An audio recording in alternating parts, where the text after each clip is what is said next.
Hello everyone, I welcome you all. जैसा कि हम मेंसुरेशन 3D पढ़ चुके हैं और उसके ऊपर से कुछ क्वेश्चंस कर रहे हैं, उसी क्वेश्चन सीरीज़ को आगे बढ़ाते हुए आइए करते हैं आज कुछ सरल, कुछ कठिन और कुछ मज़ेदार सवाल। तो मेरे साथ वीडियो तक अंत तक बने रहिए। आप देख पाएंगे वैरायटी ऑफ क्वेश्चन इसमें इंक्लूड है, सभी प्रकार के क्वेश्चन इसमें इंक्लूड है। ज़्यादा क्वेश्चन नहीं करेंगे हम, 6 से 7 क्वेश्चन इस वीडियो में करेंगे। तो आइए, पहला क्वेश्चन हमारे सामने है। एक गोले की त्रिज्या को 1.5 गुना कर दिया जाता है तो बताओ उसका क्षेत्रफल पहले का कितना गुना हो जाएगा। इस प्रकार के क्वेश्चन को अगर आप फ्रैक्शन से करेंगे तो बहुत ही अच्छा रहेगा। 1.5 गुना का क्या मतलब है? मान लीजिए अगर पहले गोले की त्रिज्या 1 थी तो 1.5 गुना मतलब कि 1/1/2 हो जाएगी। और जब आप 1/1/2 को सॉल्व करेंगे तो ये कितना हो जाएगा? आप कहेंगे ये हो जाएगा 3/2। कहने का मतलब, अब इस सारी चीज़ को भूल जाइए। पहले त्रिज्या अगर 2 थी तो बाद में जाकर त्रिज्या कितनी बन गई है? 3/2 बन गई है, क्योंकि 2 का 1.5 गुना कितना होगा? ये 3 हो जाएगा। तो आप देख पा रहे हैं कि पहले उसका क्षेत्रफल क्या होगा। हमें पता है कि गोले का क्षेत्रफल जो होता है वो होता है πr²। पहले केस में क्या होगा? अब देखिए, ट्रिक से कैसे करना है, πr²। और यहाँ पर भी आप देखेंगे दूसरी बार भी आएगा πr²। तो जो भी चीज़ कॉमन है, जो वेरी नहीं कर रही है, उसको हमें काउंट करने की कोई ज़रूरत नहीं है। इसका मतलब सर दोनों ही केस में पाई की कोई ज़रूरत यहाँ पर नहीं है। पहले केस में r क्या है? 2, तो 2 का स्क्वायर हो जाएगा 4। दूसरे केस में r की वैल्यू आप देख पा रहे हैं 3 हो जाएगी, तो 3 का स्क्वायर हो जाएगा 9। तो उसने बोला कितना गुना हो जाएगा, तो 4 का 9 कितना गुना है? आप 9/4 कर देंगे। 4 दूना 8, 2 पॉइंट कुछ आएगा, मतलब कि ऑप्शन डी आपका करेक्ट ऑप्शन हो जाएगा। अगर मैं आपको डायरेक्टली करने को बोलूं तो आप कैसे करेंगे? 1.5 गुना हो जाता है, इसका मतलब 2 से त्रिज्या 3 हो गई, 2 का स्क्वायर 4, क्योंकि एरिया में स्क्वायर होता है। 2 का 4, 3 का कितना हो गया? 9। ये 4 का कितना गुना है? यही हमारा सही उत्तर हो जाएगा। उम्मीद करता हूँ आप समझ गए होंगे।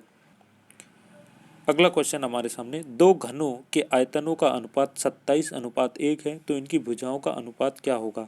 देखिए, घन आया तो हमें हमारे अंदर क्लियरिटी होना चाहिए कि घन होता क्या है। घन एक ऐसी 3D आकृति है जिसकी सभी भुजाएं क्या होती है? समान होती हैं, उसको हम घन बोलते हैं।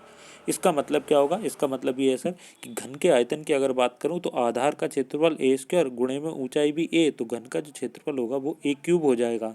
तो दोनों के आयतनों का अनुपात कितना है? 27:1। मतलब आप कहेंगे कि a1 का क्यूब बटा a2 का क्यूब की जो वैल्यू है वो है 27:1। आप इस क्यूब को हटाकर यहाँ पर क्यूब रूट लगा देंगे। क्यूब रूट जब 27 का निकालोगे तो 3, और 1 का निकालेंगे तो ये हो जाएगा 1। इसका मतलब यहाँ से क्यूब रूट हट गया, 3 हट गया, a1 की वैल्यू आ जाएगी 3 और a2 की वैल्यू आ जाएगी 1। तो इनकी त्रिज्याओं का अनुपात, या फिर भुजाओं का, सॉरी त्रिज्या बोल रहा हूँ मैं, भुजाओं का अनुपात क्या हो जाएगा? 3:1। जब आपको वॉल्यूम देकर भुजाएं पूछे तो आपको क्यूब रूट करना है। 3:3:1 इज द करेक्ट आंसर। आगे बढ़ते हैं। अगला क्वेश्चन काफ़ी इंटरेस्टिंग क्वेश्चन है, मैक्सिमम स्टूडेंट इसको नहीं कर पाते हैं। क्वेश्चन को ध्यान से पढ़िए। 20 मीटर व्यास वाला एक कुआं 14 मीटर की गहराई तक खोदा जाता है और इससे निकाली गई मिट्टी को चारों ओर 5 मीटर की चौड़ाई तक फैलाकर एक चबूतरा बनाया जाता है। इस चबूतरे की ऊंचाई क्या होगी? क्वेश्चन को समझिए पहले। जब भी बात कुएं की चल रही है, जब आप कुआं खोदते हैं, कुआं से मतलब यहाँ पर एग्जाम में जो कुएं से मतलब होगा वो आपके बेलन से होगा। कुआं मतलब क्या होगा? बेलन होगा। तो देखिए, बेलन किस प्रकार, जब आप कुआं खोदते हैं तो इसी प्रकार तो खोदते हैं। ये कहा रहा कुआं। तो हमें देखना है कि इससे मिट्टी कितनी निकलेगी। आप कहेंगे सर मिट्टी निकलने का मतलब है ये जो कुआं है इसके अंदर से ये वाली जो मिट्टी निकलेगी, और मिट्टी निकलने का मतलब है इस बेलन का आयतन। तो बेलन का आयतन क्या होता है? आप कहेंगे πr²h। πr²h, πr²h क्या होगा? आप कहेंगे बेलन का आयतन, मतलब इतनी मात्रा में मिट्टी निकलेगी। तो देख लेते हैं, पाई आर की वैल्यू कितनी है? आप कहेंगे 20 मीटर है, तो 20 का आधा हो जाएगा 10, 10 का स्क्वायर 100 हो जाएगा, गुणे में ऊंचाई कितनी है? ऊंचाई से मतलब यहाँ पर ये गहराई जो है वो अब ऊंचाई बन जाएगी। देखिए, मैंने क्या कहा, जब भी एग्जाम में कुआं आएगा आप उसको बेलन मानकर चलेंगे और उसकी गहराई ऊंचाई कहलाएगी। 14 मीटर इसकी ऊंचाई हो जाएगी। तो यहाँ पर जो मिट्टी निकलेगी उसका आयतन होगा 1400 पाई, 1400 पाई। ये मिट्टी का आयतन है। क्यों आयतन निकाला? हमें इसी मिट्टी को तो फैलाना है। आगे क्या कर रहे हैं हम कि मिट्टी को चारों ओर 5 मीटर की चौड़ाई तक फैलाया गया है। अब देखिए, ये कुआं है, मान लीजिए ये तो इसकी गहराई है, यहाँ पर आप देख पा रहे हैं ये तो कुएं की गहराई है। अब मिट्टी जो फैलेगी वो इसके जो ऊपर वाला पार्ट है इसके चारों तरफ 5 मीटर चौड़ी फैलेगी, मतलब मिट्टी इस एरिया में फैलने वाली है। कुएं में तो मिट्टी फैलेगी नहीं।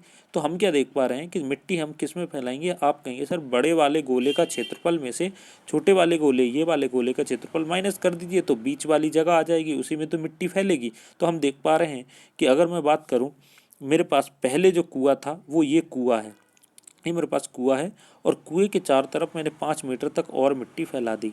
तो देखिए ये कुएं का सेंटर है, कुएं की त्रिज्या मेरे पास थी 10, कुएं की त्रिज्या 10 है। और अगर मैं बात करूं मिट्टी फैलाने के बाद जो त्रिज्या 5 मीटर है तो वो हो जाती है 15 मीटर।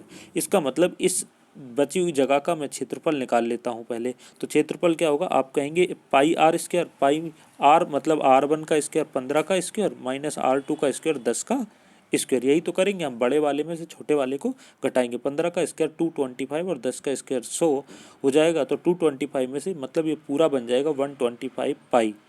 125 पाई एरिया में आपको कितनी मिट्टी फैलानी है, आप कहेंगे 1400 पाई, जो कि मिट्टी का आयतन है, ये आपको फैलाना है। अब आइए आगे समझते हैं। हम आयतन को आयतन से कंपेयर करेंगे।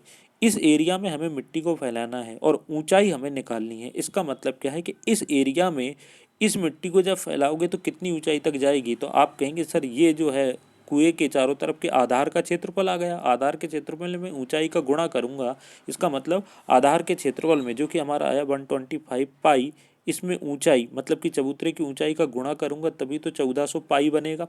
समझ पा रहे होंगे मेरी बात को। बस यहीं से हमारी एच की वैल्यू आ जाएगी। मैंने इसको इससे कट कर दिया, ये 25 से कट करता हूँ, इसको 25 से ये 5 टाइम्स जाएगा, 25 से ये 5 टाइम्स कैरी 15, फिर से 7 टाइम्स। जब आप इसको कट करेंगे 5 बन जा 5, 5 बन जा 5, 11.24, 11.4 हमारा आ रहा है। एक बार देख लेते हैं, 5 बन जा 5, 5 आ रहा है 11.5। तो 11.5 हमारा करेक्ट आंसर हो जाएगा। ये इस प्रकार के क्वेश्चन में आपको एक्चुअल में करना क्या है, मैं पूरी प्रोसेस बता दे रहा हूँ। पहले तो जो मिट्टी निकलेगी उसका आयतन निकालेंगे आप, मतलब कुएं से निकाली गई मिट्टी का आयतन निकालेंगे। फिर जिस एरिया में आप मिट्टी को फैला रहे हैं, जैसे कि ये कुआं है, इसके चारों तरफ फैला रहे हैं, तो ये वाला एरिया निकालेंगे। और फिर क्या करेंगे, इस वाले एरिया की जो भी वैल्यू आएगी उसमें एच का गुणा कर कर जो भी कुएं से जो भी मिट्टी निकली उन दोनों को बराबर रख देंगे, क्योंकि दोनों का आयतन हमेशा बराबर होगा। तो यहाँ से कट करने के बाद जो एच की वैल्यू आएगी वही चबूतरे की आपकी ऊंचाई हो जाएगी। उम्मीद करता हूँ बात को समझ गए होंगे। अगला क्वेश्चन हमारे सामने, एक शंकु की ऊंचाई 15 मीटर तथा इसकी त्रिज्या 8 मीटर है, तो बताओ इसके चारों ओर लगाए जा सकने वाले कपड़े की माप क्या होगी। चारों ओर जब कपड़ा या फिर आपको कैनवास लगाने को बोल दे या कपड़ा लगाने को बोल दे एक शंकु पर, मतलब कि ये मेरा शंकु है, ये मेरा क्या है, शंकु है। और शंकु पर क्या बोल रहे हैं, जिसकी ऊंचाई 15 मीटर है, जिसकी ऊंचाई आपको एच की वैल्यू 15 दी है और आधार की त्रिज्या ये वाली जो है वो 8 मीटर दी हुई है, ये 8 मीटर है आपके सामने। अब बोल रहा है कि इसके चारों तरफ कपड़ा लगाना है। कपड़ा लगाने का मतलब होता है शंकु के वक्र पृष्ठ का क्षेत्रफल आपसे पूछा गया है। तो शंकु के वक्र पृष्ठ की हम बात करें तो शंकु का वक्र पृष्ठ क्या होता है, आप कहेंगे शंकु का वक्र पृष्ठ होता है पाई आर एल, जिसमें हमें अभी क्या क्या दिया हुआ है, हमें दी हुई है रेडियस और ऊंचाई। जहाँ पर ये जो ऊंचाई है उसकी वैल्यू कितनी है 15 और रेडियस दी है 8। लेकिन पाई आर एल में एल जो है वो एक स्लैंट हाइट है, तिर्यक ऊंचाई है। हमें पाइथागोरस प्रमेय से इसमें निकालना होता है, हम पहले ही पढ़ चुके हैं। एल की जो वैल्यू आएगी, अगर आप पाइथागोरस ट्रिपलेट्स की बात करें तो 8, 15 और एल बन जाएगा आपका 17। पाइथागोरस प्रमेय से आप इसको निकालेंगे तो एल की वैल्यू आ जाएगी 17। तो हम इसमें आप रख देते हैं पाई मतलब क्या हो जाएगा आपका 22/7। आर की वैल्यू हमें दी हुई है कितनी है 8 और एल की वैल्यू कितनी है हमारे पास 17 आ जाएगी। तो इसको सॉल्व करने के बाद आपको जो भी आंसर आएगा वो आपको इनमें से एक आंसर हो जाएगा। समझ पा रहे हैं। बस इतना याद रखना है कि कपड़े का क्षेत्रफल पूछे, कपड़े की माप पूछे या कैनवास पूछे, तब उस केस में आपको शंकु के वक्र पृष्ठ का क्षेत्रफल निकाल कर देना है। आगे बढ़ते हैं। अगला क्वेश्चन हमारे सामने, एक घनाभ की माप 20 मीटर 10 मीटर इंटू 8 मीटर है, तो इसमें 4 मीटर माप के रखे जा सकने वाले डब्बों की संख्या बताइए। देखिए घनाभ की माप आपको दी हुई है। घनाभ से मतलब एक ऐसा 3D फिगर जो कि आयात की हेल्प से बना हुआ है, ये आपका घनाभ हो जाएगा। बना दे रहा हूँ, ये घनाभ है आपका। इसमें पूछा है 20 मीटर लंबा है, 10 मीटर चौड़ा है और 8 मीटर ऊंचा है। इसमें 4 मीटर माप के रखे जा सकने वाले डब्बे। देखिए अब इसमें डब्बे, तो हमें क्या करना है, फिर से वही करना पड़ेगा, हमें निकालना पड़ेगा इसका आयतन। तो देख पा रहे हैं क्यों, क्योंकि एक घनाभ की माप है और उसी के अंदर आपको क्या रखना है, डब्बे रखना है। इसका मतलब घनाभ के अंदर जो डब्बे रखेंगे उनकी माप क्या है, 4 मीटर। 4 मीटर से मतलब है कि जो डब्बे हैं वो घन के फॉर्म में है जो कि 4 मीटर है। तो आप क्या कहेंगे कि पहले तो हम इसका आयतन निकालेंगे। घनाभ का आयतन क्या होगा, L×B×H, जो कि दिया हुआ है 20×10×8। ये तो हो जाएगा आपका किसका, घनाभ का आयतन। डिवाइड किससे करेंगे, आप कहेंगे जो एक डब्बे का आयतन वो क्या होगा, 4×4×4, क्योंकि जो डब्बा है वो 4 मीटर माप दिए, इसका मतलब वो एक घन है। डब्बा क्या है, घन है। और जब आप किसी चीज़ को किसी चीज़ के अंदर रखते हैं मतलब आप उसके आयतन की बात कर रहे हैं। तो इससे हम कट कर लेते हैं, ये कितने टाइम, 5 टाइम्स, ये 2 टाइम्स, और ये 2 से 2 टाइम्स, और ये 2 से ये 5 टाइम्स, 25 हमारा करेक्ट आंसर हो जाएगा। कैलकुलेशन आप कर ही लेंगे। अगला क्वेश्चन हमारे सामने, एक 10×10×5 मीटर बीमाओं वाले कमरे में रखी जा सकने वाली सबसे लंबी छड़ की लंबाई क्या होगी मीटर में। तो देखिए ये जो है आप, हमने पहले भी डिस्कस किया कि जब भी कमरे की बात चलती है, कमरे का मतलब होता है घनाभ। तो आपसे सीधा सीधा क्वेश्चन घुमाकर पूछा गया है कि घनाभ का विकर्ण क्या होगा। घनाभ का विकर्ण क्या होता है हमें पता है, अंडर रूट में L² B² प्लस H²। तो L की वैल्यू कितनी दी है, 10, 10 का स्क्वायर 100, B की वैल्यू फिर से 10 का स्क्वायर 100, और 5 का स्क्वायर कितना हो जाएगा, 25। तो ये पूरा हो जाएगा 225। अगर ये घनाभ है, सॉरी हाँ ये घनाभ है, तो घनाभ में क्या होगा, क्यूब रूट निकालेंगे। तो क्यूब रूट किसका, 225 का क्यूब रूट, मतलब 3 3 जोड़े बनेंगे। तो यहाँ पर जब आप इसको सॉल्व करेंगे तो ये कितना हो जाएगा, सॉल्व करने के बाद आप इसको देख लेंगे, शायद इसका जो भी आंसर होगा वो देख पा रहे हैं। घनाभ पूछा गया है, विकर्ण की लंबाई आपसे पूछी गई है। हाँ आगे बढ़ते हैं। ये जो मैंने घनाभ विकर्ण की लंबाई जो कि स्क्वायर रूट में होगी, आई एम सॉरी, तो यहाँ पर 100, 100 प्लस ये हो जाएगा 225। जब आप बाहर निकालेंगे तो 15 निकल कर बाहर आ जाएगा। हमने पढ़ा है कि घनाभ का विकर्ण पढ़ा है हमने अंडर रूट में L²B² प्लस H²। इस छोटे से फार्मूले से ये निकल आएगा, कोई बड़ी बात नहीं है, आसानी से आप निकाल लेंगे। आगे बढ़ते हैं। एक डिब्बे की माप 10×6×8 मीटर है, तो इसके संपूर्ण पृष्ठ पर 2 रुपये प्रति वर्ग मीटर की दर से रंग कराने का खर्चा क्या होगा। काफ़ी अच्छा क्वेश्चन है।